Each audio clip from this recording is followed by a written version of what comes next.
Creo Ahí yo está que... Rafael. Hola, Hola, Rafael, ¿cómo estás? ¿qué tal? ¿Qué tal? César, te presento, Rafael Aita. Hola, mi nombre es César, Rafael. Un gusto, un gusto. Gusto saludarte. Gracias. Qué bueno. Te adelanté algo, Rafael, con respecto a la labor que está desempeñando en estos momentos César, ¿no? Ajá. Y que de alguna forma celebrar el bicentenario, perdón, de la manera que corresponde, está haciendo pues señalar una serie de actividades, hechos, como los que compartí ese día, y tú mencionaste también de que algunos aspectos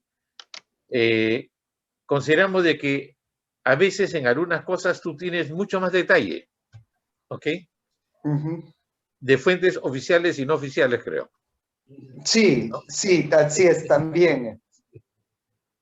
Entonces, bueno, la idea era, no sé, César, ahora sí te doy a ti la Claro, o palabra. sea, yo lo que estoy haciendo es un trabajo, yo no soy historiador, no, pero siempre me ha gustado la historia, ¿no? Desde el colegio. Pero no, en ningún momento quise meterme una maestría de historia San Marco, pero la distancia pues es muy lejos, ¿no? O sea, si lo hubieran hecho esa maestría en la Casona, se iba, ¿no?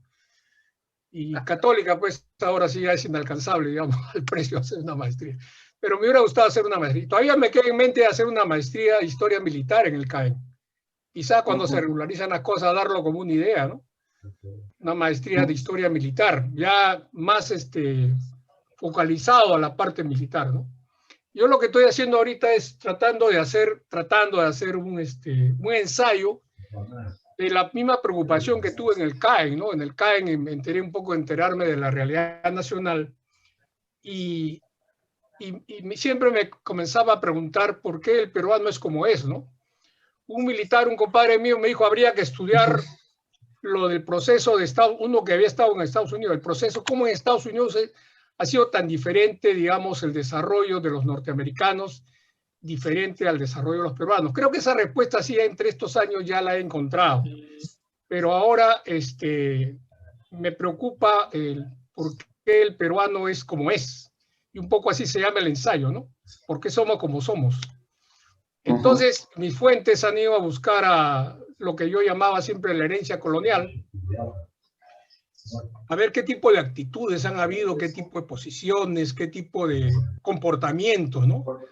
Para, pues, en base a eso, más o menos tener una idea. Y con sorpresa me he encontrado con autores también muy densos, ¿no? Como Robert Morse, por ejemplo, ¿no? O Richard, creo que es. Morse, pues, hace todo en base a Rodó también tiene, que es un filósofo que nunca lo había leído, pero algo he chapoleteado en Ariel, ¿no? Y él hace el espejo el mirador de Próspero, y lo que ha escrito Morse es el espejo de Próspero, donde hace una comparación entre la sociedad angloamericana con la sociedad, pues, iberoamericana, ¿no? Y hace un contraste, dice que nosotros hacemos todo al revés, o sea, el espejo te da una visión al revés, digamos, lo que tú haces, ¿no? Y algo así, bueno, la verdad que el lenguaje es denso, yo no he estudiado, no he profundizado filosofía, ni antropología, ni sociología. Y yo lo que estoy haciendo justo es eso, ¿no? Un poco de antropología y sociología. Claro. Yo, digamos, si bien es cierto, mi origen es militar, pero bueno, pues he estudiado otras cosas más y no he estudiado antropología ni sociología, pero me interesa el tema. Entonces, por ahí estoy avanzando y en el interín, conversando con un amigo, le digo, estoy encontrando algunas cosas interesantes. ¿Por qué no mando a un grupo como curiosidades, ¿no? Que estoy encontrando, ¿no? No, sin profundizar demasiado. Y ahí lo dejo inclusive para que si alguien quiere preguntarme algo más, me pregunta, pero la gran mayoría no me pregunta. Unos que otros preguntan o se sienten...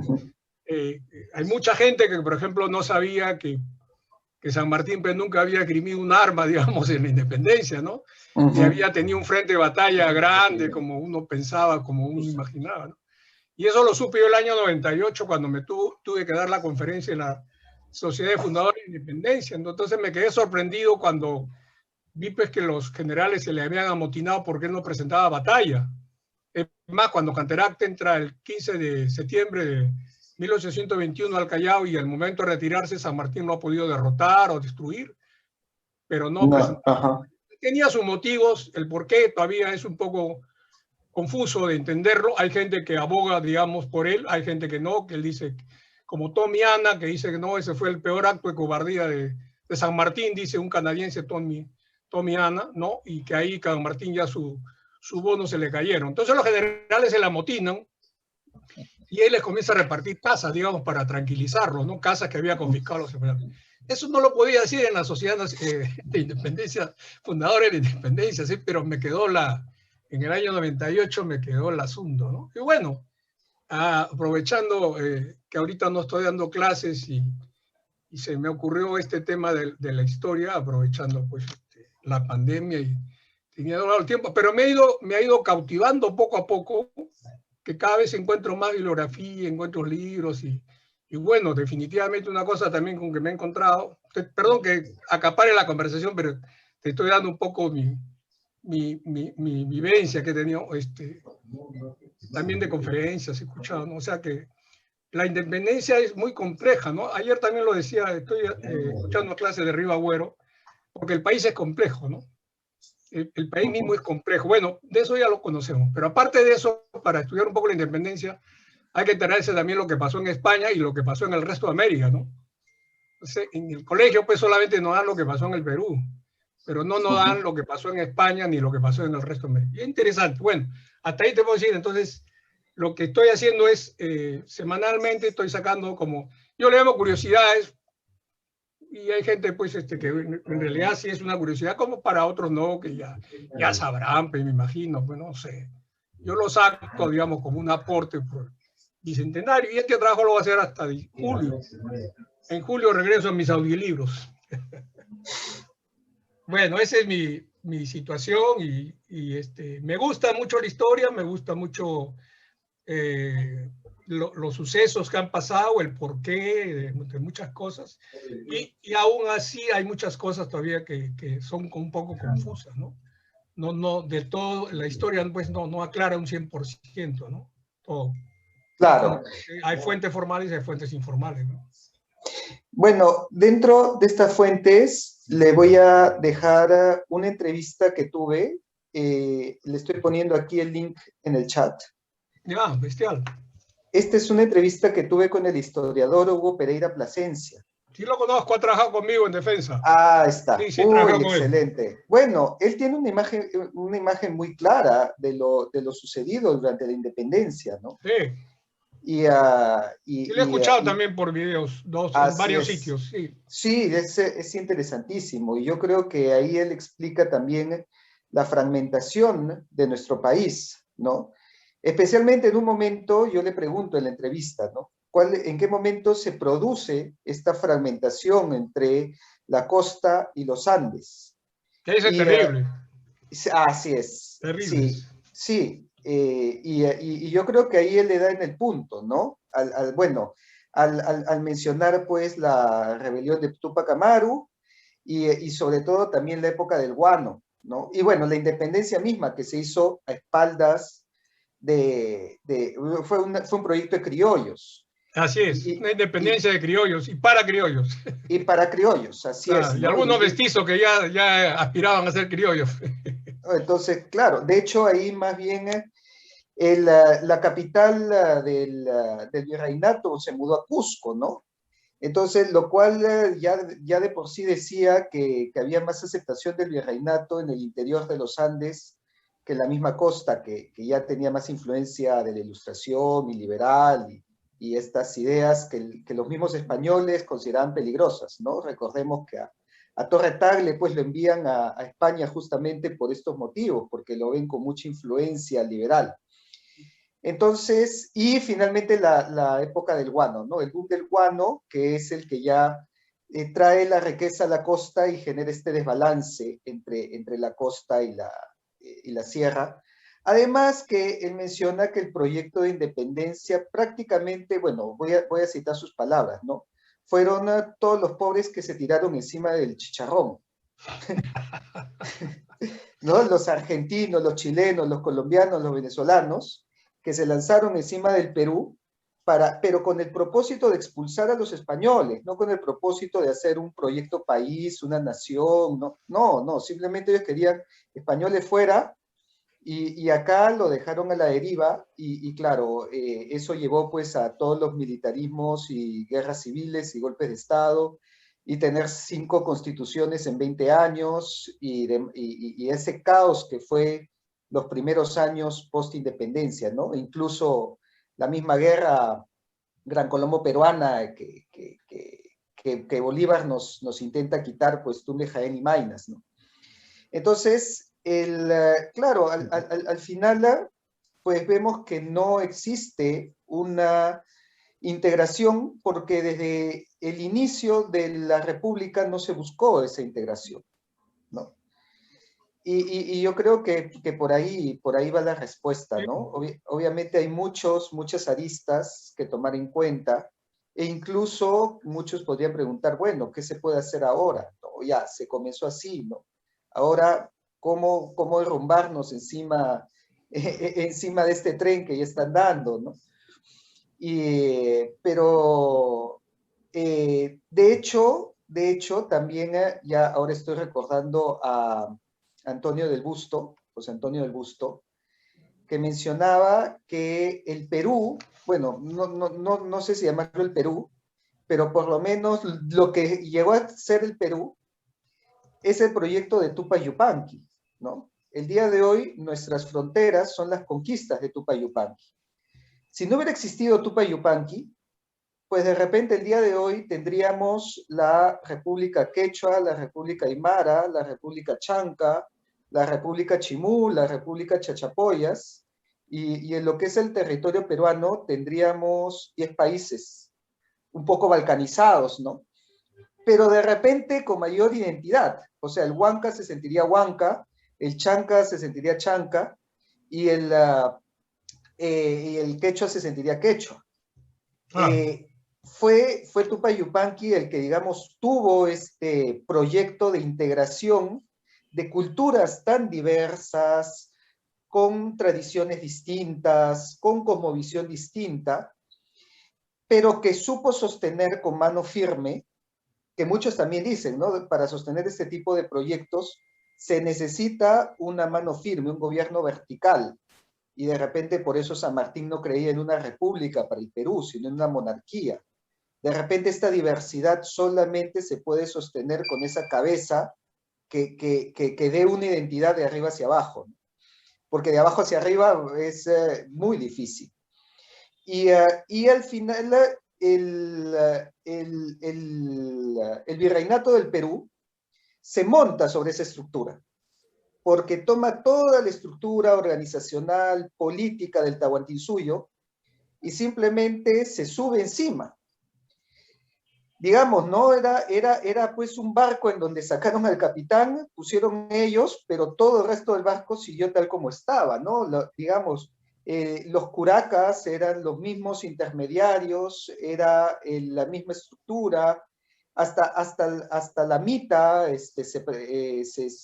digamos, se utilizó, pero para los fines de España, pero básicamente se utilizaron los caminos, se utilizó la infraestructura, se utilizaron los tambos, se utilizaron los almacenes, ¿no? Toda esa integración que crea Tupac Yupanqui, se utilizaron las ciudades. Uno podría preguntar, ¿por qué las principales ciudades fueron Cusco, fueron Cajamarca, eran las ciudades incas? Es más, el día de hoy en Santiago, en la Plaza Mayor de Santiago hay, digamos, que a la hora de construir han excavado y han encontrado muros incas. Y es que debajo de Santiago había una yacta que había fundado Tupac Yupanqui. Entonces, cuando llegan los españoles y ven ahí la yacta y ven un centro administrativo, dijeron, muy bueno, acá encima ahora va a ser Santiago. Entonces, todos sus centros administrativos, infraestructura, caminos, fue montado encima por el virreinato del Perú. Y eso fue lo que tuvimos hasta básicamente las reformas borbónicas que ya generan unas nuevas fronteras, pero esas fronteras también generaron conflicto. O sea, la sublevación de Túpac Amaru fue en gran parte también por las reformas borbónicas y porque tenía que pagar el impuesto de aduana en fronteras que antes no existía. La cabala y aduana. El alcabala, ¿no? Aduana. Así es, ¿no? Entonces, claro, y finalmente esas son las fronteras que hemos arrastrado hasta el Perú. Pero sin la vara del Inca, ¿no? Sin el mando de Tupac Yupanqui o sin el mando del virreinato del Perú, del virrey, y que en realidad estaban subordinados pues, al rey de España. Al perder esa cabeza, prácticamente hemos quedado acéfalos y con esa dificultad de integrarnos, ¿no? Que lleva a toda la fragmentación que ya conocemos, ¿no?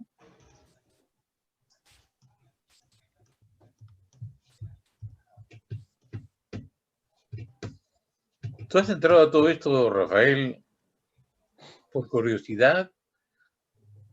¿Qué te movió?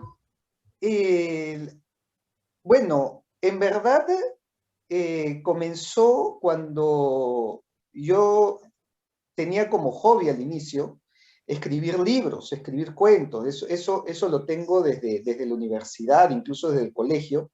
Yo escribía cuentos como hobby y en un momento encuentro que la ficción histórica tenía para desarrollar muchísimo en el Perú, ¿no? Si nosotros vemos todas las historias que hay en el Perú para desarrollar cuentos, novelas, libros, es inacabable. Incluso muchos me han dicho, ¿no? Si muchos personajes del Perú hubieran nacido en Estados Unidos o en Europa, a ver, se me viene a la mente, pues, Manco Inca, Cahuide, sin mencionar, pues, los héroes de la Guerra del Pacífico, que ustedes los conocen mejor que yo, tendrían 5 películas cada uno. Sí, personajes menos relevantes han tenido su película en Hollywood simplemente porque han nacido cerca de Hollywood y los conocen, ¿no? Entonces ahí nosotros tenemos todo un potencial por explotar. Entonces yo entro a escribir ficción histórica y obviamente a la hora de escribir un libro, si bien era novela, es ficción, sí necesitas un sustento y tenía que entrar a los libros y consultar historiadores. Y bueno, ya salió mi libro sobre Pachacútec, que justamente lo estuve conversando, ¿no? Con el profesor Raúl, sobre toda la historia de Pachacútec, que la gran mayoría de nosotros no conoce. Se lo conté a sus alumnos, ¿no? Y muchos de sus alumnos no lo conocían, o sea, conocían a Pachacútec, pero no conocían toda su historia que hay detrás. Y eso es, pues, como decir que, no sé, que en Italia no conozcan a Julio César, ¿no? Es algo impensable para un italiano. Así debería ser para nosotros Pachacútec, ¿no? ¿Y dónde consigo ese libro? ¿Está en venta o no? Yo lo iba a publicar en la Feria del Libro 2020. Y como vino la pandemia, salió en formato virtual. Ya. Entonces se puede conseguir en Amazon o en Google Play, pero digital.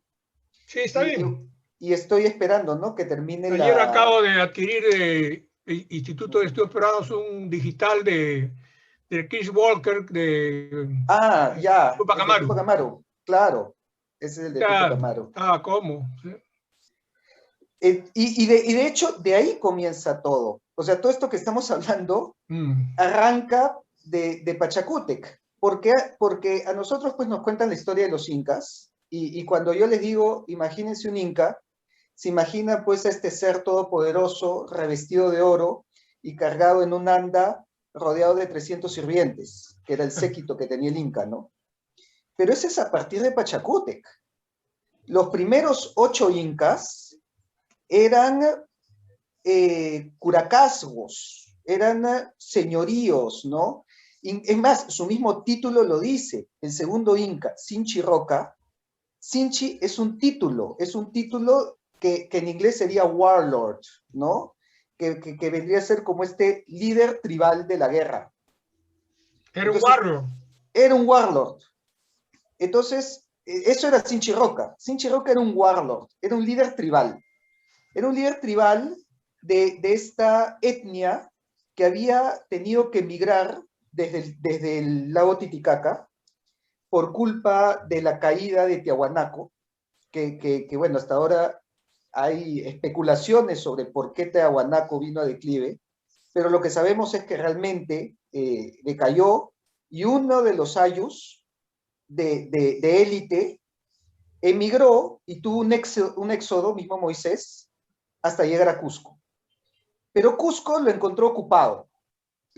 Cusco lo encontró con los guayas, con los ayamarcas, con un montón de otras etnias con las que ellos tuvieron que guerrear para ganarse terreno.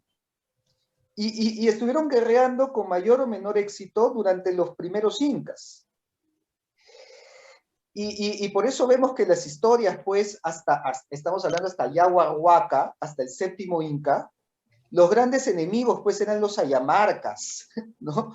O sea, etnias que hay que estudiar, pues, bien historia para conocerlas. La gran mayoría de la calle no los conoce, y probablemente los incas serían igual de desconocidos, si no fuera porque Pachacútec, cuando ya toma las riendas, es el que transforma esa cultura que ocupaba el Valle de Cusco y alrededores, lo transforma en el imperio que ya conocemos. O sea, si vemos las primeras conquistas de Pachacútec, fue Ollantaytambo. O sea, estamos hablando de lo que es el costado de Cusco, para hacernos una idea de dónde partió Pachacútec. Y desde ahí se fue hasta el Titicaca y conquista el Collao.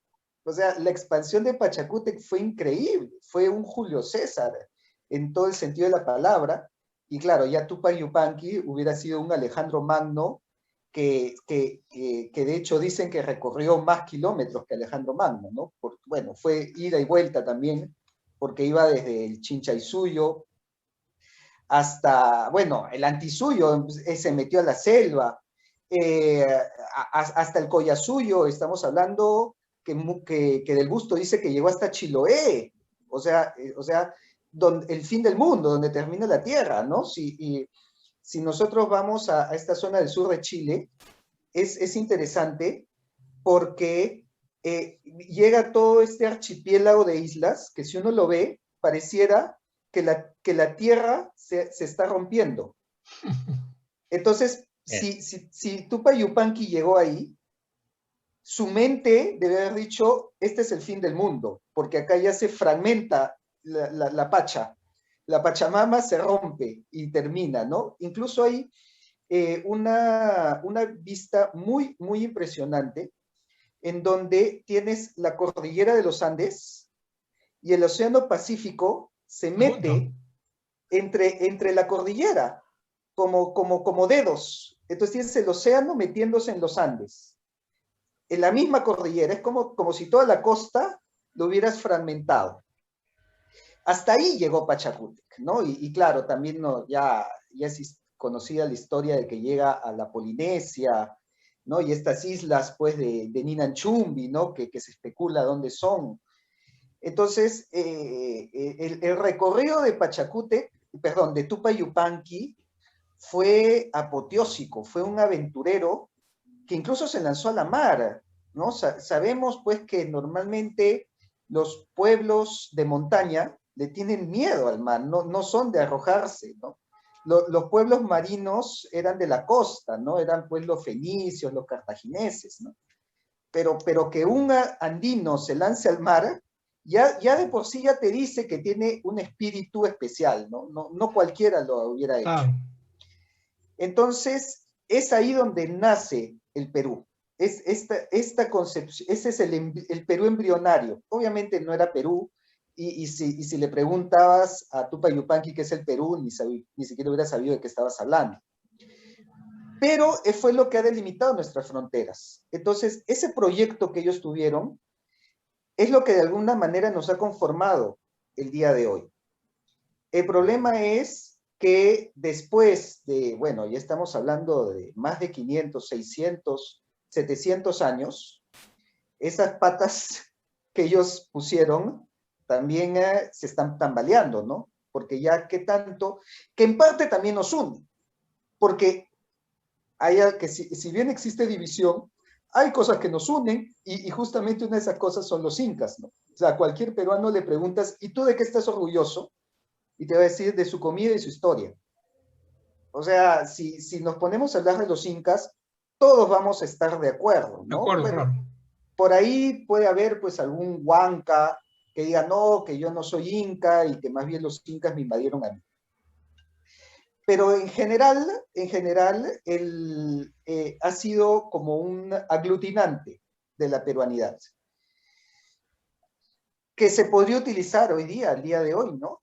Pero obviamente también habría que aglutinarlo con la hispanidad, porque no podemos negar tampoco 300 años de virreinato con las raíces que dejó y con la cultura y con el idioma y con la religión. O sea, si nosotros vamos al interior del país, la cantidad de fiestas patronales, la cantidad de procesiones, la cantidad de devocionarios que existen, no se puede arrancar tampoco. O sea, eso también es un aglutinante del Perú, ¿no? La religión, las fiestas, las costumbres, el idioma, y en parte también se ha estado dejando de lado por el modernismo, ¿no?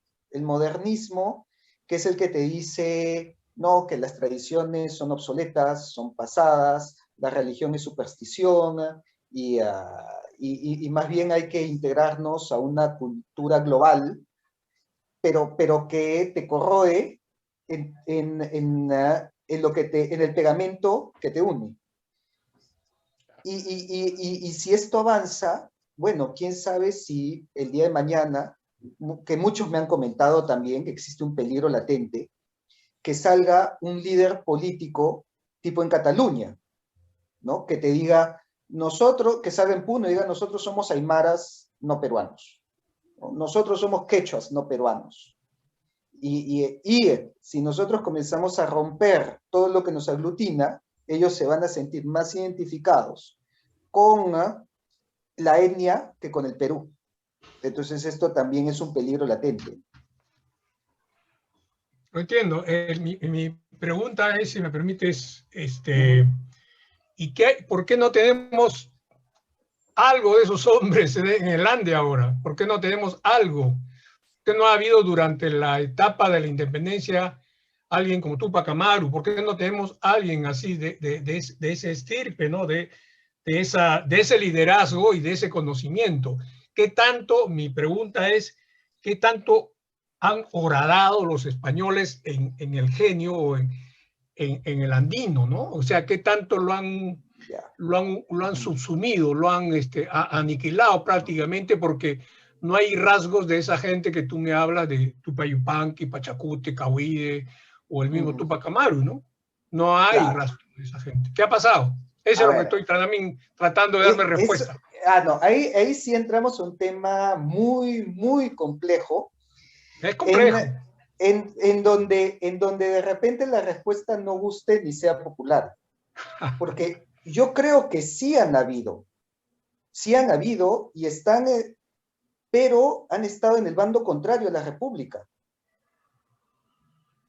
Ellos eran monarquistas y por lo tanto eran realistas. Pero ¿por qué se les quita el orgullo de sus antepasados?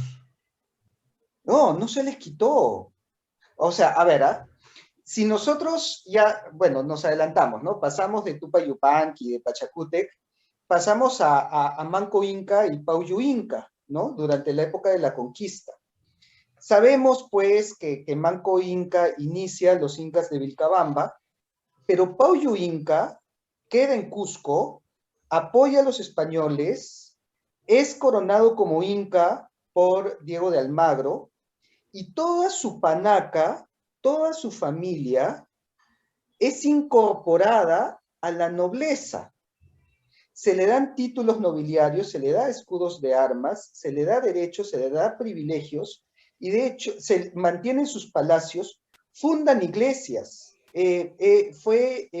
Pauyo Inca funda la iglesia de San Cristóbal, perdón, en Cusco, y su hijo, Carlos Inca, funda la iglesia de la Virgen de Guadalupe en Cusco.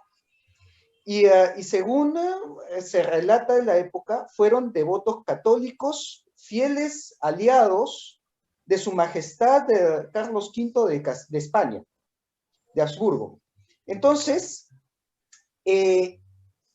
estas panacas de Paullo Inca y aliados a Paullo Inca consideraban más bien a la monarquía española como la legítima sucesora de los incas. Y eso lo vemos en 3 o 4 cuadros que están en Lima y en Cusco. Específicamente, va a la Catedral de Lima y va a encontrar un cuadro en donde se encuentran los 14 incas y luego de Atahualpa está Carlos V. Y luego Felipe II y todos los reyes de España. Y ese mismo cuadro está en Cusco, está, museo, no creo que sea en el Museo del Arzobispado de Cusco, y hay otro más en un museo de arte de Cusco. O sea, son 3 cuadros que se llaman Genealogía de los Reyes Incas del Perú y sus legítimos sucesores, los Reyes de España. Ese es el título del cuadro. Para ellos, el rey de España era el sucesor del Inca.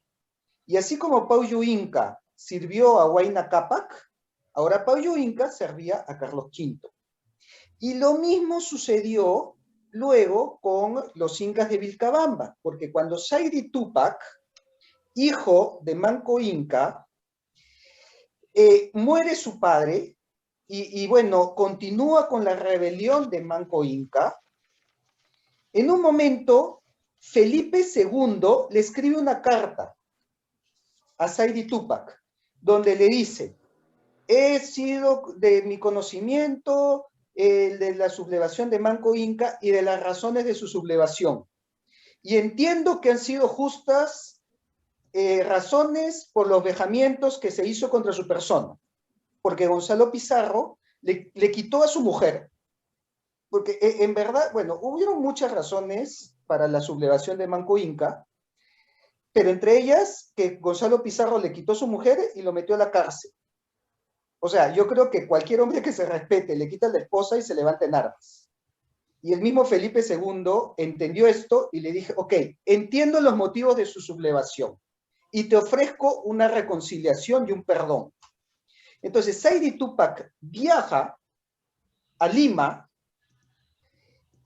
y con el virrey Hurtado de Mendoza firma una capitulación, o sea, firma un concordato, firma un acuerdo en donde él deja la sublevación y traslada la autoridad del Inca al rey de España, que muchos lo ven esto como un translatio imperi, ¿no? O sea, lo mismo que sucedió con Roma y con Bizancio, ¿no? O sea, este traslado en derecho internacional, donde el poder se traslada legítimamente de una soberanía a otra. Y por lo tanto, los descendientes, porque la hija de Saidi Tupac, dicho sea de paso, ahí Saidi Tupac y su esposa se bautizan, su esposa era su hermana según la tradición inca, se casan por religioso de acuerdo a una dispensa papal. Le dicen al papa: oye, dame una dispensa, el papa se la da y él se casa por religioso con su hermana, Cusihuarpa, según recuerdo, estoy hablando de memoria ahorita, puedo equivocar. En el nombre, ¿no? Lo otro sí lo tengo claro. Y su hija era Beatriz Ñusta. Y a Beatriz Ñusta la casan con un alto apellido de conquistador, porque a ella la casan con Enríquez de Borja, que Enríquez de Borja era de la familia de San Francisco de Borja y de la familia Borgia, del Papa Borgia, ¿no? O sea, de lo que ya todos conocemos, o sea, era una familia de poder en Italia. Y, no, sí, y luego tienen una hija, Ana Lorenza, que se casa con Martín de Loyola, que era hija, o sea, descendiente de San Ignacio Loyola, o sea, del apellido Loyola de España, que también venía pues con toda la fuerza de la orden jesuita. ¿Y qué estamos entendiendo ahí? Que la casa inca se casa, une las sangres con las casas más importantes de Europa. Y el hijo de Ana Lorenza, que se llama Juan Enríquez de Borja Loyola Inca, o sea, imagínate este apellido, ¿no? Recibe toda una serie de títulos y de honores que los reclama España. Él se va a España y en España se casa con la hija del virrey de Cataluña. Ah, su diablo. ¿No? O sea, un matrimonio de la alta nobleza, pero Ah, estamos hablando de un descendiente inca. Y este matrimonio va el rey de España, o sea, estamos hablando pues de las casas más importantes de Europa. Por lo tanto, si tú en esa época buscabas a un descendiente inca y le decías, oye, ¿y tú por qué no te sublevas al rey de España? Y ellos te dicen, estás loco, es mi aliado, es mi pata, es mi causa. De hecho, es mi pariente. No, o sea, mi primo se ha casado con la hija del virrey. ¿De qué estás hablando? De sublevanos, somos la misma familia. Es mi inca. Y te lo decían, y hay una prueba de esto. Y la prueba está en la iglesia de la Virgen de Copacabana que hay en el Rímac. Si va a esa iglesia, va a encontrar un cuadro que conmemora un pedido que se le hizo al rey Carlos II de España. Un pedido que tampoco ha sido conocido, muy inusual para la época, porque se le solicita al rey que permita que los indígenas sean nombrados ministros de la Inquisición. El rey emite un decreto, allá por 1600 y tanto, donde permite que un indígena sea ministro de la Inquisición. Si llegó a haber uno o no, no nos ha llegado reportes. Pero que tenían permitido serlo, tenían permitido serlo. La cuestión es que en este pedido dice este cuadro conmemorativo al pedido que se le hizo al Inca Carlos II, Augustísimo Emperador de las Américas. O sea, el título que tiene Carlos II de España es el título de Inca. Eso es para entender la mentalidad de la época. Y de hecho, estos sucesores incas fueron reconocidos institucionalmente en el Alferazgo Real y en el Colegio de los 24 Lectores, en donde las 12 panacas ponían dos representantes. Entonces estaba el representante de la panaca de Manco Cápac, de Sinchiroca, de Yoque Yupanqui. Cada uno ponía 2 representantes. ¿El colegio de qué dices? El Alferazgo Real, que era el colegio de los 24 electores. Porque estos 24 elegían un alférez real. Y ese alférez real tenía que ser de la panaca de Huayna Cápac. O sea, el de la panaca de Huayna Cápac, por ser el último legítimo inca, era el alférez real. Se eligió después alférez de otras panacas, pero no podían portar la mascaipacha, que era la borla del inca.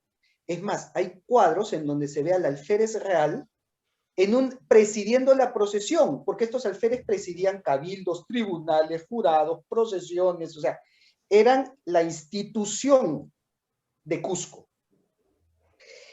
Y se le ve al frente de la procesión y en las manos, en un cojín, perdón, perdí ya ahí está ya. En un cojín llevaban la borla del Inca, porque no era descendiente de Huayna Cápac. Entonces no tenía derecho a usarla. Pero es para entender esta institución que congregó a los hijos a los descendientes de los incas, que seguían gobernando, que tenían empresas, que eran los que tenían el negocio de la coca, porque toda la comercialización de la hoja de coca la hacían ellos. Y otras cosas más que si las digo van a ser muy controversiales, porque ellos eran los que contrataban a la mano de obra para la mita. O sea, ellos eran los que contrataban a los obreros que los mandaban a las minas de Potosí.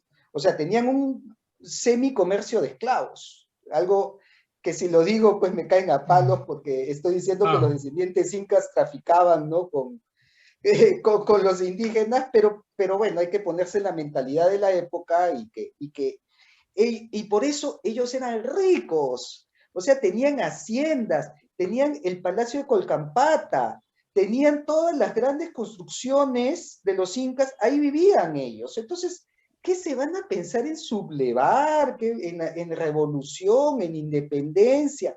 Ni por acá estarían locos. Es más, cuando era nombrado un nuevo rey, ellos eran los primeros en aclamarlo.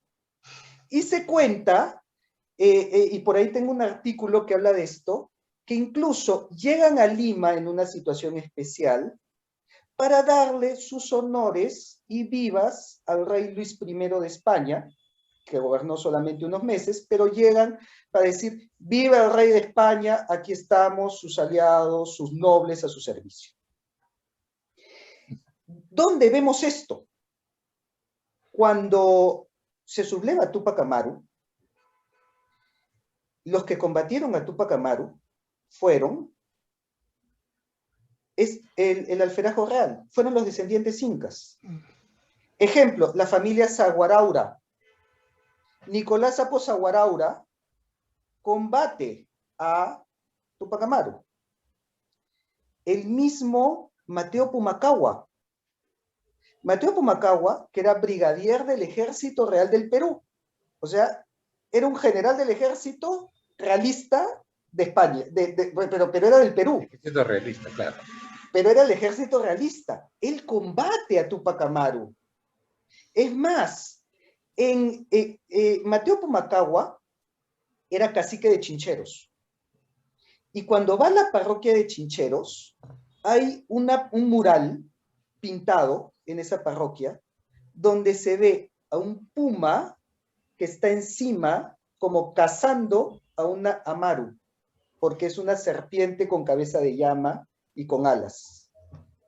Y se interpreta como el puma, que era el tótem de Pumacahua, venciendo, derrotando al Amaru, que era el tótem de Túpac Amaru. Esto para darnos una idea cómo pensaban ellos. Entonces, el decir, ¿y por qué estos descendientes de los incas no se sublevaron? Ellos eran los que peleaban en el ejército realista. Ellos fueron los que pelearon contra el ejército patriota. Es más, cuando dice, ¿y por qué no hemos encontrado un nuevo Túpac Amaru? Lo hubo, solo que no ha sido conocido porque esta historia es una historia, ya se imaginarán, muy antirrepublicana y muy políticamente incorrecta. Pero ahí está Antonio Huanchaca. Antonio Huanchaca fue general, bueno, no sé si tuvo el rango de general, pero fue parte del ejército realista, y cuando es derrotado el ejército realista en Ayacucho, él no acepta la capitulación de Ayacucho y hace como un pequeño estado realista en Huamanga, en donde él se atrinchera y dice, acá siguen mandando al rey de España, a través mío, y hace una resistencia en Huamanga en contra de la República, que se extiende hasta la guerra con la Gran Colombia, que bueno, por un enemigo externo ya decide dejar las armas, luego las retoma después, y así hasta su muerte. Pero en sus declaraciones, él siempre dice, yo soy leal súbdito del rey de España, en contra de estos separatistas, los llama, en contra de los separatistas que han venido a arrancarnos nuestra religión. O sea, el componente católico y realista era fuertísimo en esta zona del Ande. Y, de hecho, es el ejército realista no se llamaba a sí mismo españoles ni Ejército de España. Nacional. Ellos se llamaban los realistas del Perú. O sea, es el Ejército peruano Nacional también le decía. o Ejército Nacional, así es. Es el peruano que es leal al rey. Por eso, incluso algunos historiadores dicen que la guerra de independencia fue como una especie de guerra de secesión, fue como una guerra civil entre peruanos, ¿no? Entre los peruanos patriotas y Realistas entre los y peruanos, peruanos, digamos, separatistas. Claro. que se ve en el famoso abrazo de Ayacucho, ¿no? En donde le piden a Sucre que los hermanos se den un último abrazo antes de la batalla, y los hermanos que habían en el bando patriota y en el bando realista se acercan y se dan un último abrazo antes de entrar en batalla. Entonces, sí hubo generales, hubo línea media y hubo soldados, pero que peleaban para el rey, y por eso es que no se conocen en la historia, pero que tuvieron sorprendentes victorias en Bolivia, en Santiago. El ejército real del Perú entró marchando y tomó Santiago cuando se sublevó a una de las primeras sublevaciones. Eso es algo que tampoco nos cuentan, porque decir que un ejército peruano marchó en Santiago es sui generis para nosotros, pero sucedió, solamente que sucedió en el virreinato, pero estaba comandado por estos cusqueños, por collas, por pumacaguas, por zaguarauras. O sea, uno lee los apellidos y son apellidos quechuas totalmente. Y es por eso que en ningún momento ellos encabezaron se unieron al proyecto, a este proyecto criollo y para criollos, y por eso ahí ocurre también darle la espalda a la sierra, porque la sierra había sido vencida, la sierra había apoyado al rey de España, la sierra es monarquista. Muchos me dicen que la sierra es monarquista hasta el día de hoy. Y es por eso que existe un caudillismo. Inconscientemente, ellos están buscando el líder de mano dura que nos guíe. O sea, la figura del Inca es tan fuerte que hasta el día de hoy, inconscientemente, buscan a un Inca. Y lo encontraron en el virreinato en la Eso es figura lo que del escribe rey un de poco España. Flores Galindo, ¿no? En busca de un Inca. En busca del Inca. Claro. Así es, así es. Entonces, esto explica el por qué Túpac Amaru fue el único, bueno, Túpac Amaru y también Juan Santos Atahualpa, pero cuando comenzamos a ver también, y esto es algo que lo menciona Charles Walker en su libro, que si bien hubieron muchas razones de su sublevación, con el corregidor Arriaga, con el tema de las fronteras y los impuestos, pero una de las más importantes fue el reclamo del título del Marqués de Oropesa, que lo disputó con la familia Betancur, ¿no? O sea, ambas familias, la de Condorcanqui y Betancur, pedían ser reconocidos como el Marqués de Oropesa. El Marquesado de Oropesa era importantísimo para esa época, porque es el que le dieron a Saidy Túpac cuando firman la capitulación con el virrey Hurtado de Mendoza. Entonces, el Marqués de Oropesa era el descendiente inca. Y Túpac Amaru, Condorcanqui, lo reclama, dice yo, y presenta una documentación. Los Betancur también presentan su documentación, dicen que más completa que la de Túpac Amaru, pero la cuestión es que se lo dan a los Betancur. Ambos se creían descendientes de los incas. Así es. Ambos, reclamaban el marquesado de Oropesa, que era el título que era asignado al descendiente del Inca. ¿Y quién reconoció a la familia Betancur en lugar de la familia de Condorcanqui? No fueron los españoles, fue el Consejo de los 24 Electores que formaban este alferazgo real de Cusco que le había mencionado inicialmente. Y es por eso que ellos combatieron a Túpac Amaru. Los 24 electores, las familias descendientes de los incas, fueron los que dijeron, este es un advenedizo que nos viene a reclamar un título que no le corresponde. Y por eso es que no tuvo todo el apoyo indígena, porque muchas de estas familias eran poderosas y tenían pues sus tropas, sus ejércitos, sus sirvientes, que pelearon contra Túpac Amaru. Entonces, y uno de los que peleó fue precisamente Mateo Pumacahua.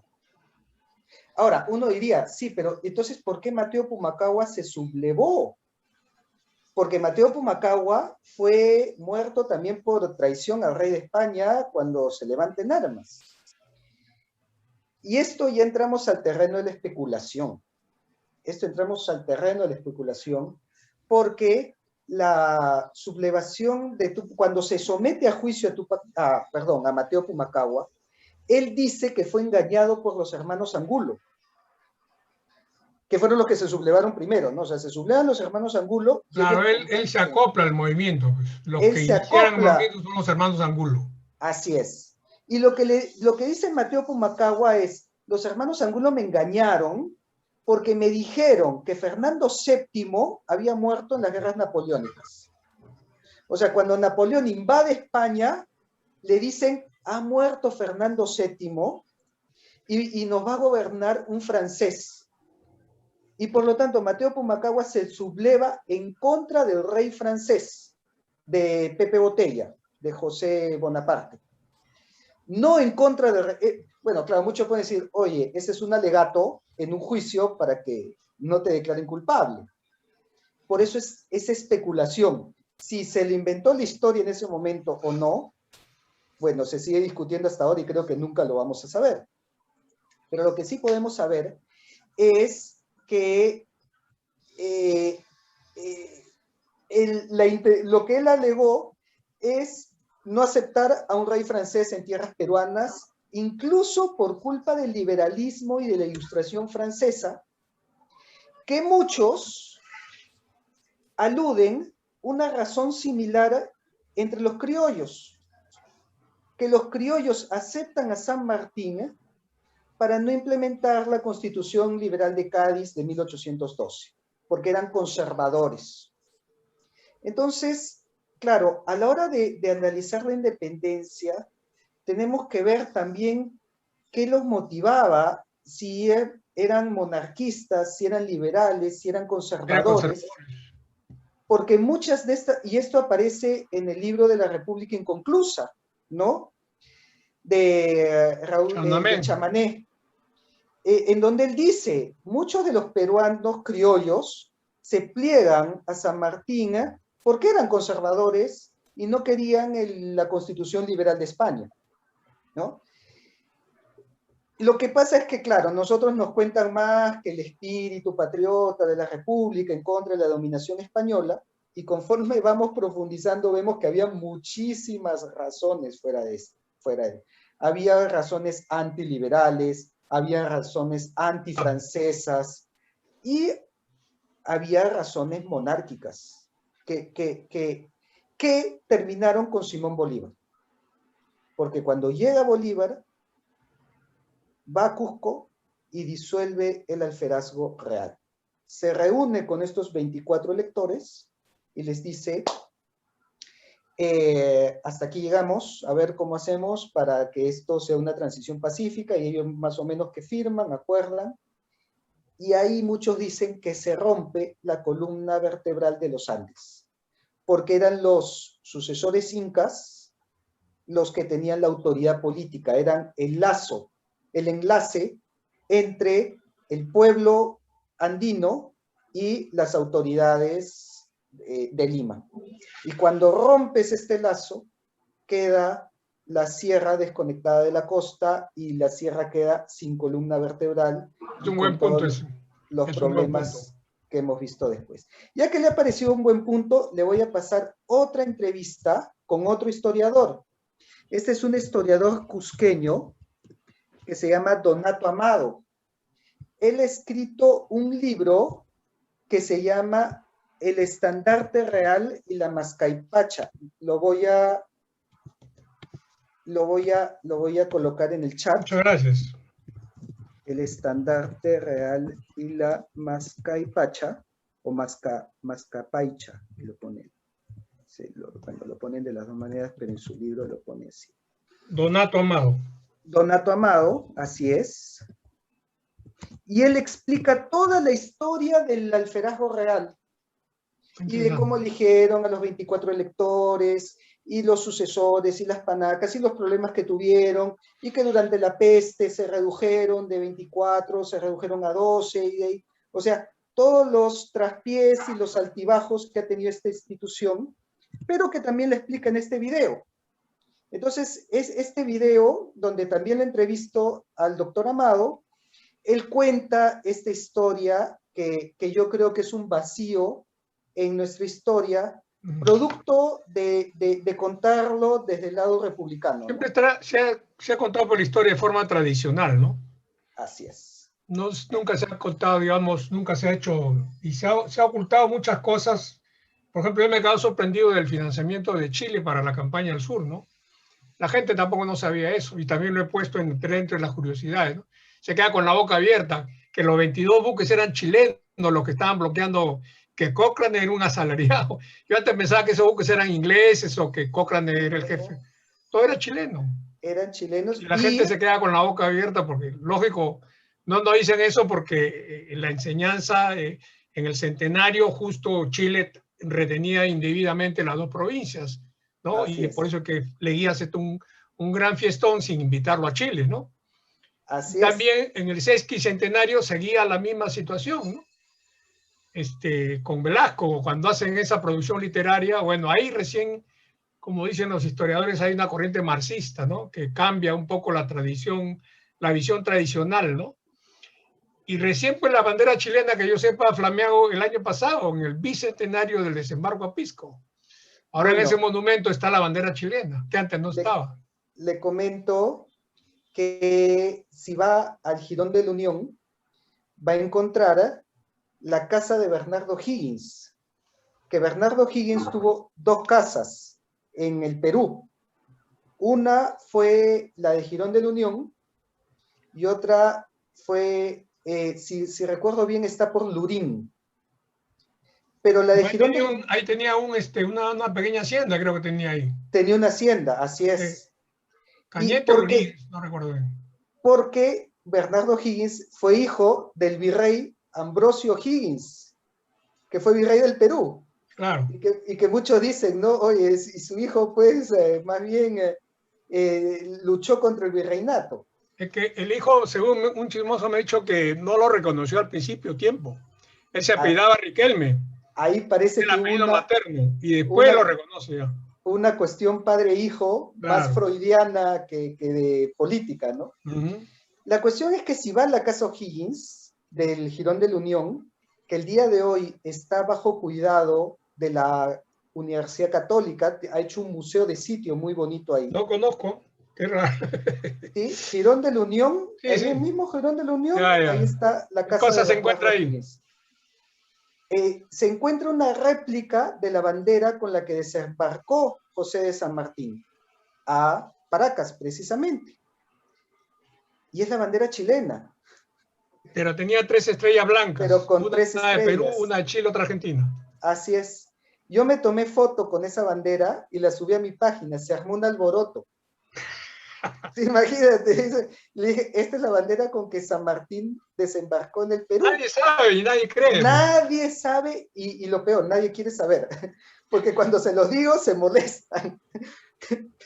Y es por eso que, como bien dice, esa es una de las cuestiones tabú de nuestra historia, ¿no? Es decir, Chile financió la campaña del sur y San Martín desembarcó con una bandera que es 90% Ahora, no sé chilena. Si para completar este tema de los financiamientos, porque hay mucha gente que nos enseña pues solamente la gesta, la parte del héroe, ¿no? De los líderes.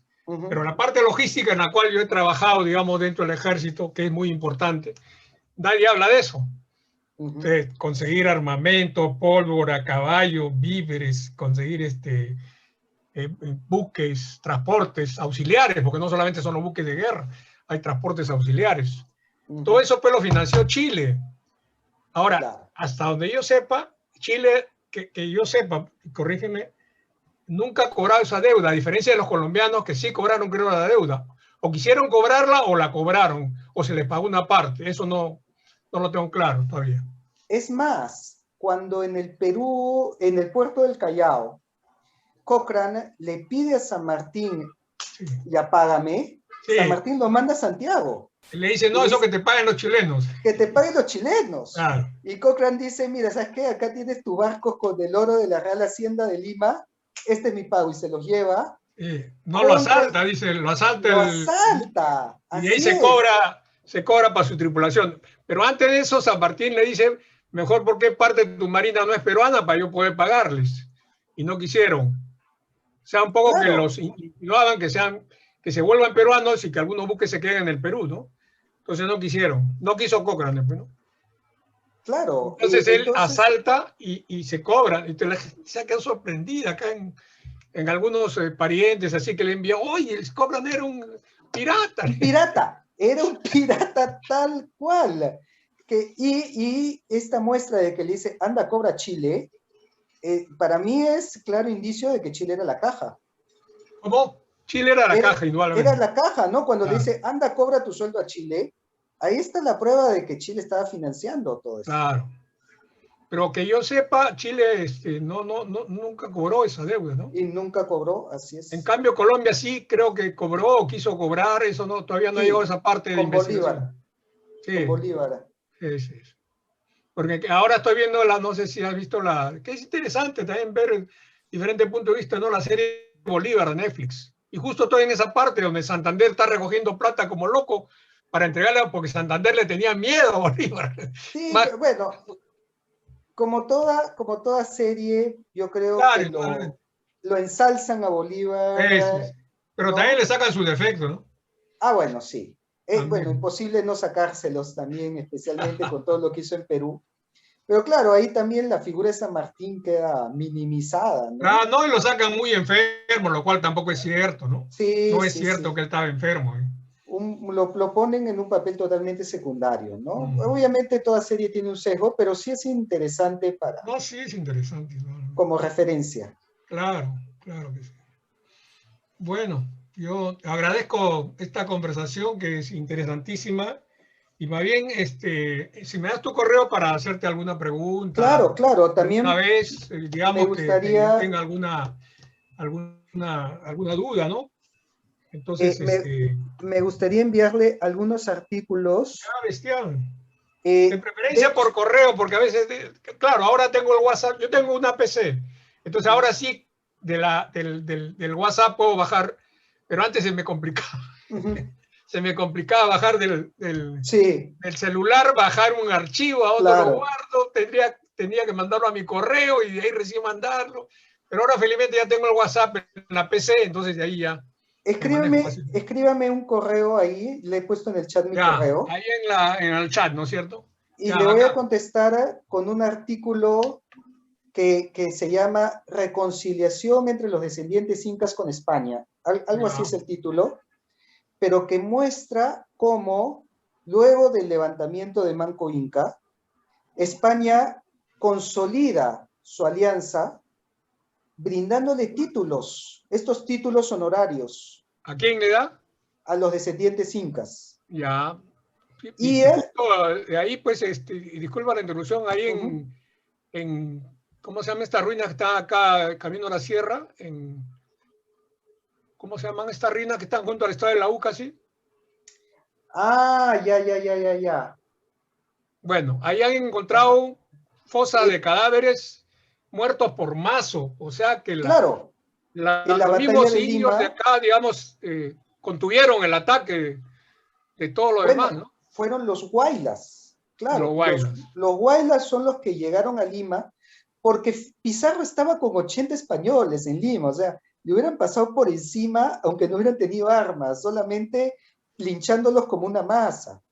Los que le defendieron Lima fueron los huaylas, que fueron de la panaca de la esposa de Pizarro, que era Inés Huaylas Yupanqui. Una de las esposas, porque también tenía, creo, otra. También tuvo a la segunda, que Angelina Yupanqui fue la Y segunda. esa chica que va a España y le dan todos los honores y hasta Esa una fue la estatua. hija. Esa es Paulina, creo. ¿Cómo se llama? No, esa es Francisca. Francisca. Francisca Pizarro Yupanqui fue la hija de Francisco Pizarro con Inés Huaylas, precisamente. Entonces, Inés Huaylas va a su etnia y le dice, ayúdenlo, defiendan Lima. Y por eso, entonces, muchas de estas alianzas no se han hablado, porque como dije, es un tema tabú en el Perú. Es un tema tabú, pues decir los descendientes incas fueron amigos del rey de España y lucharon en contra de la independencia, ¿no? Eso no se puede decir, es herejía, no es blasfemia. Pero de alguna forma creo yo hay que decirlo, porque también no podemos... y algunos allegados, pues no gente no desconocida necesariamente, pero yo, por ejemplo, tengo un grupo de allegados a que les mando esto que te he dicho, ¿no? De que San Martín no combatió, o que el Nelson era un Cochrane era un pirata, ¿no? Claro, a cualquiera no se le puede decir, ¿no? Por eso que no lo cuelgo yo en Facebook, sino lo pongo en WhatsApp, ¿no? Algunas personas, ¿no? Y no, será para que me insulten, menos Twitter, ¿no? Tú sabes que Twitter insultan cualquier cantidad. No, no, ahí es más virulento todavía, claro, ¿no? Es más el insulto que el diálogo. Yo sí algunas las he puesto en mi página y sí, pues, la verdad que sí se ha despertado polémica. Sí, despierta. Especialmente, a ver, acá le voy a leer una frase que aparece en el libro, a ver, que le encuentre ahorita.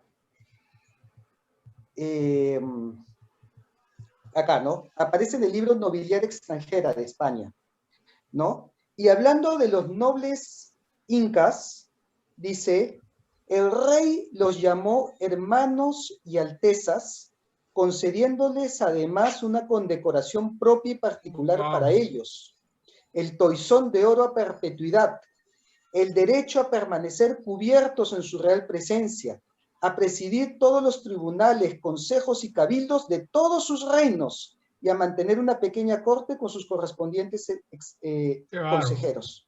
Eso es lo que le llamaban pues la nación inca, que nunca llegó a materializarse, ¿no? No hay evidencia que haya existido. Existían todas estas disposiciones, pero en la evidencia física no la ha habido. Claro, ha habido, digamos, no solamente en el imaginario, sino que se han dado la práctica, pero que no ha habido, como decía un historiador alemán, ¿no? Perdón, sí, un alemán. No sé hasta qué punto tendrá razón, ¿no? Escuché una conferencia, ¿no? Porque estamos acostumbrados a decir la nación, la nación inca y la española, ¿no? Tan y es por eso no está. Que acá hay unos cuadros que son muy ilustrativos con respecto a esto. A ver si se me puede habilitar como host para poder compartir pantalla. Sí. Listo. A ver.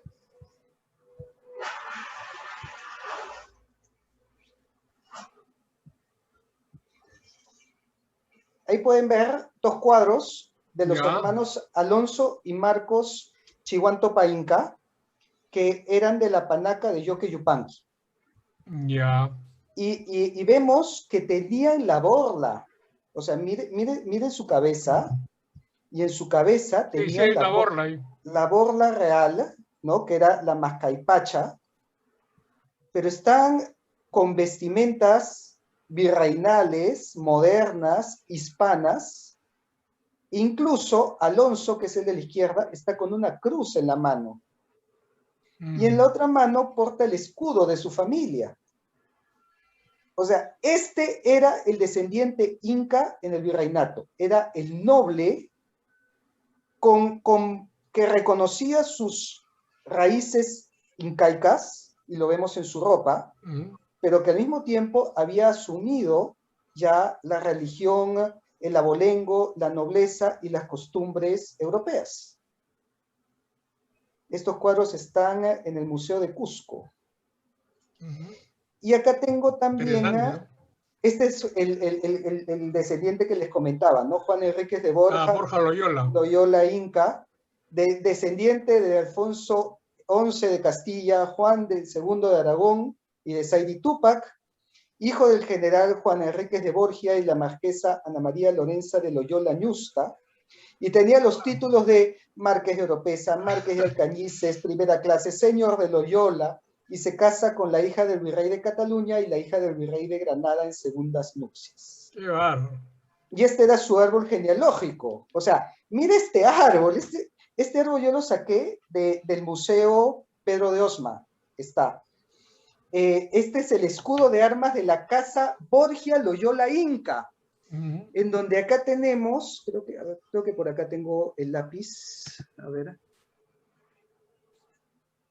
o no encuentro el lápiz. Este es el Papa, el primero de la izquierda, ¿no? ¿Es el Papa? Claro, es el Papa Borgia, es Claro. Alejandro VI, es Alejandro VI, su hijo Juan de Borgia, de donde viene San Francisco de Borja, que era a la vez descendiente de Fernando de Aragón, de Alfonso de Castilla, y sus descendientes Juan Enríquez de Borgia, que se casa con Ana María Lorenza de Loyola Ñusta, que era descendiente de los Loyola, que no aparecen por acá, y de la Casa del Inca. Y este sujeto, Juan Enríquez de Borgia Loyola Inca, que tuvo una hija, Teresa Enríquez de Borgia Velasco Inca, era pues, o sea, miren la abolengo, miren las casas que tenían, ¿no? Estos se fueron a España y vivieron literalmente como reyes. Este es el cuadro del Museo Pedro de Osma, donde muestra este matrimonio entre Martín de Loyola y Beatriz Ñusta, la hija de Saidi Túpac, que aparece arriba a la izquierda con su traje de inca, y su hija es la que aparece a la derecha, Ana María Loyola, que se casa con Enríquez de Borja, y por eso sus santos patronos, que están arriba de ellos, son San Ignacio Loyola y San Francisco de Borja, y el símbolo de la orden jesuita. Este cuadro fue al Museo del Prado hace poco, el año 2018, fue expuesto en el Prado. Yo lo he visto este cuadro más antes, en algún sitio lo he visto, hace poco. Es que salió la noticia de que iba a ser expuesto creo en el Museo que del Prado. Hugo Pereira creo que lo puso, no recuerdo bien, sí lo he visto. Este sí no, para mí este sí es primero. Y este es el lienzo que yo decía, ¿no? Este es el que está en la iglesia de Nuestra Señora de Copacabana. Y si vemos el texto que aparece acá, más chico, pero lo he empleado, dice, los señores del Consejo Supremo de la Santa General Inquisición a nuestro poderosísimo Inca, don Carlos II, Augustísimo Emperador de la América, hicieron a consultarle a su majestad se sirviere admitir a los indios a ser ministros del Santo Oficio. Entonces lo llaman Inca al rey de España, porque este es el cuadro que decía... Ya, ese es el que está en la catedral, sí lo he visto. Donde aparecen los incas y aparece Carlos V luego, y es muy curioso la posición en que aparece Atahualpa, entregándole el cetro a Carlos V, que está señalando una cruz que refleja el proceso de evangelización, y se encuentra también en el Cusco, con Atahualpa con la misma posición de entregándole el cetro a Carlos V, que está señalando la cruz, ¿no? El cetro que expresa la autoridad, ¿no? Expresa el poder que tenía el Inca digamos, para gobernar los reinos del Perú. Interesante. Muy interesante. Muy interesante. Bueno, te agradezco bastante. Entonces ya hemos quedado que me das tu correo, me lo envías, cualquier cosa estamos conversando. Se lo he puesto en el chat. Más bien espero su correo porque no tengo el suyo. No, sí. Entonces me escribe un correo a este correo que le he escrito y por ahí le envío algunos artículos. Ya, bacán. Espero le sirva para armar este estudio. Estoy en ese trabajo, ves que me lo he impuesto, ¿no? A ver, esa es mi contribución para el Bicentenario, ¿no? De alguna forma. Porque ya que no se puede hacer nada, pues. Yo he estado en la directiva de la DOGEN y ahí no han hecho nada, pero entonces yo piteaba porque algo se haga, ¿no? Claro, ahora con la pandemia ya es un pretexto, ¿no? Pero la DOGEN ha tenido que contribuir en algo, porque todo el mundo, todos han estado trabajando en algún trabajo de investigación. Entonces, ni bien se instaló la directiva de hace 2 años, le dije, bueno, algo hay que hacer para el Bicentenario, ¿no? Para que al presentar algún trabajo, alguna cosa, ¿no? Pues no han hecho nada y muy poco, lamentablemente, han hecho, bueno, estos trabajos. No es como la celebración del SESCI con Velasco, que hizo una reunión académica multitudinaria, hizo, ¿no? Entonces, en el cual ahí recién me entero que había participado también Hugo Pereira cuando estaba joven, ¿no? También él ha sacado un libro del Bicentenario. Sí, y el día de hoy se necesita más que nunca reforzar este tema de nuestra identidad, porque está siendo bombardeada por distintas corrientes modernistas, postmodernistas, que al final nos pueden terminar fragmentando y llevando a una situación política como la que está España, que no sabe cómo salir de ella, ¿no? Porque ya los movimientos separatistas son incontrolables. Son fuertes. Sí. Bueno, muy bien. Muchas gracias. Gracias, Raúl. Gusto de verte. Ocurrencia. Rafael, no sé si me permitas hacerte una consulta. Ajá. Disculpen que haya tenido que salir un momento, pero en la parte que te escuché, me llamó mucho la atención algo que de alguna forma lo he conversado también en otros grupos, ¿no? Que puede llegar el momento donde, como tú dijiste, pues cada una de las culturas iniciales se separen, porque ese pegamento que tú de alguna manera amalgamaba o amalgama todavía, está basado principalmente, creo yo, perdóname si me equivoco, entre otras cosas en que tienen en común la religión católica. Porque si bien es cierto, España fue vencida, pero la religión católica no. Así es. ¿Sí? Entonces se posicionó acá en toda Latinoamérica y tal vez en estos momentos hay más católicos en América Latina que en España. Y sobre todo el porcentaje en el Perú ya sobrepasó al de España. Lejos. Ahora, sin embargo, también es cierto de que al interior de la misma Iglesia Católica el asunto no está caminando bien hace mucho tiempo. Se está desmoronando y ese pegamento que todavía los une podría llegar a un momento a ser cada vez más débil y suceder lo que tú dijiste, que se separen y ya no habrá pues de que los arequipeños van a querer independizar a Arequipa. Acá vamos a tener etnias mucho más sólidas y con aspectos comunes muy fuertes. Y culturales, históricos. Creo yo que de alguna manera lo están comunicando a su descendencia, ¿ok? Sí. Los chicos más al margen de que sigan la corriente moderna no dejan de lado su origen. De ese punto de vista, yo no sé, César, tú qué pienses, pero no sé si te puedo pedir, a lo mejor tú... ¿Me vas a entrar en la parte política? No, con la visión que tú tienes ya, Rafael, de tanto tiempo haber dado vueltas al tema, y Rafael es ingeniero, igual que César, igual que nosotros. Igual que nosotros. Sí. ¿Podrías tú tal vez brindar una suerte de mensaje en unas cuantas líneas sobre esto, como advirtiendo pues de que, bueno, ya serían 200 años y todavía estamos casi como al principio, ¿no? Así es, estamos casi iguales. Entonces, ¿qué pasa? A lo mejor, Rafael, con más argumentos, con más, teniendo más de cerca la solidez de lo que sucedió, esté o no esté escrito, ¿ok? O esté escrito de la forma como ha sido difundido, ¿no? Porque yo me pongo a comparar lo que tuve la oportunidad de leer fuera de, en otros libros, incluso libros que no son peruanos, ¿ok?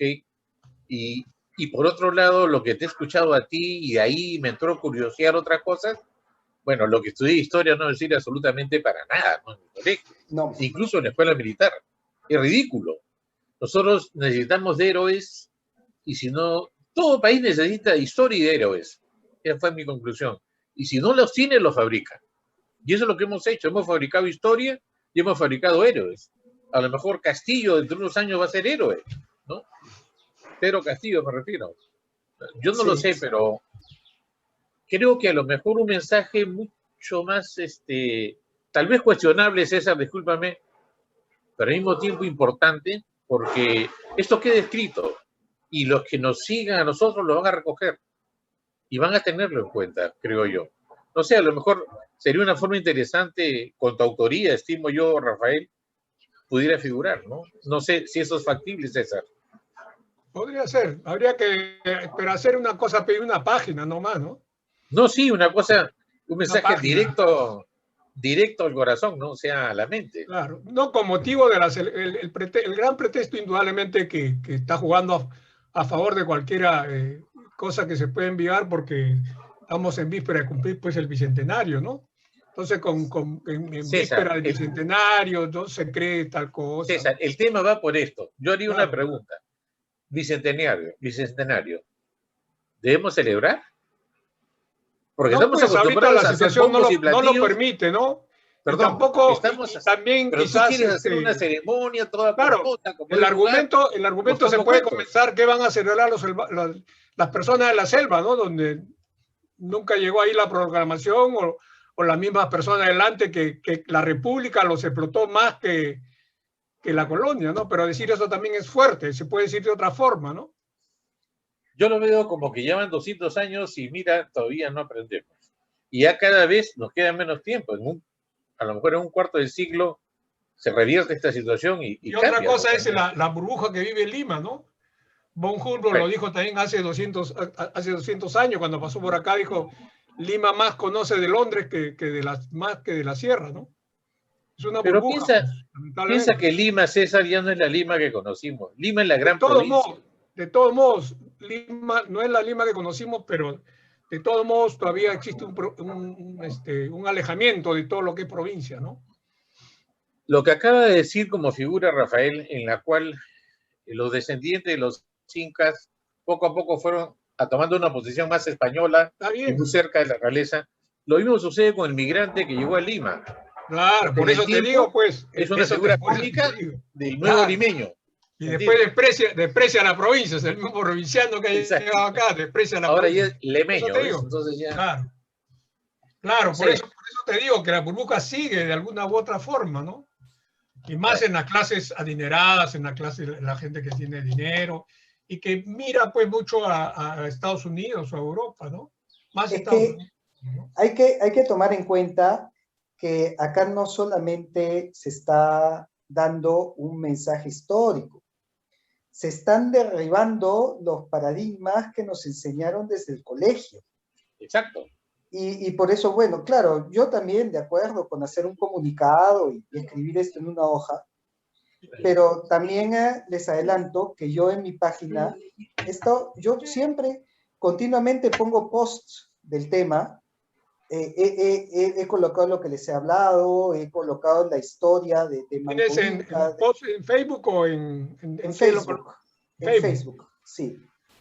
Y más bien lo que encuentro es que ocurren todas las etapas del duelo, ¿no? Esa negación, ira, depresión, todas esas etapas yo las encuentro en mi post, ¿no? Negación, no es verdad lo que tú dices, este es un invento, quieres perpetuar el colonialismo y nos quieres volver esclavos, ¿no? Después ira, maldito, desgraciado, que quieres, que vas en contra del Perú. Después depresión, ¿no? La verdad, todo está mal, esto no se puede arreglar. Es un largo proceso y yo diría parte de es el ir dando este mensaje poco a poco, pero también parte es algo que me mencionó el doctor Walter Alba cuando tuve la oportunidad de hablar con él en Chiclayo. Lo visité en el Museo de Tumbas Reales de Zipán. Bonito museo, muy bonito. De los mejores del mundo. No, no tiene nada que envidiar a un museo europeo. Así es, nada que envidiar. Y me dijo, ¿no? En el Perú lo que falta es la ficción histórica, que era lo que mencionaba antes, ¿no? Que le Eso es dije, lo que también un poco me dijo una historiadora, Lourdes Montoya, así es. hace años. Me dijo, y no le entendí mucho. No Es le que entendí. Quiero tomar contacto otra vez con ella. él me dijo, incluso los historiadores llegan a la historia primero a través de la ficción. O sea, ¿cuántos de nosotros conoceríamos a William Wallace si no fuera por Corazón Valiente? Okay. ¿Cuántos de nosotros, si nos ha gustado en algún momento el Imperio Romano, es porque hemos visto Ben-Hur o hemos Shakespeare visto con Julio César, digo. Toda la Shakespeare con mitología Julio griega.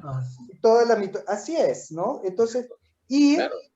el arte también es más emocional, no es igual que el libro académico que te dice, este fue el Inca y este fue su hijo, ¿no? El arte conecta a nivel emocional y yo creo que eso también se necesita para hacer el Está cambio. bien, muy buena idea. Porque si les damos el mensaje académico y le decimos, oye, por si acaso, en la historia hubo un alferazgo real que fue aliado de Carlos V y de Felipe II, la gente te lo tira por la cabeza.